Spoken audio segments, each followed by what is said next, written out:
Today, we are breaking down exactly what a government shutdown is and how it works. A shutdown occurs when Congress and the President do not pass the necessary funding bills to keep federal agencies operating. In other words, the legal authority to spend money runs out, and the system has to hit pause until new funding is approved. So what does that mean in practice? During a shutdown, federal workers fall into two buckets. Some are furloughed, which means they are temporarily sent home without pay. Others are classified as essential, so they keep working but may not get paychecks until later. Research from the Congressional Research Service shows this has historically involved around 800,000 employees. That is basically the size of a small city suddenly stuck in limbo. Now, not everything grinds to a halt. Core functions tied to safety and security continue running.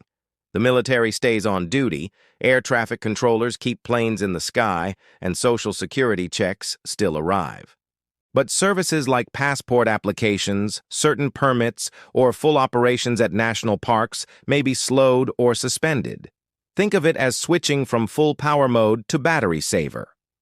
The reason shutdowns happen is tied to the Anti-Deficiency Act, a law dating back to the late 1800s. It prohibits agencies from spending money that has not been officially approved. If there is no budget deal, operations are legally required to scale back.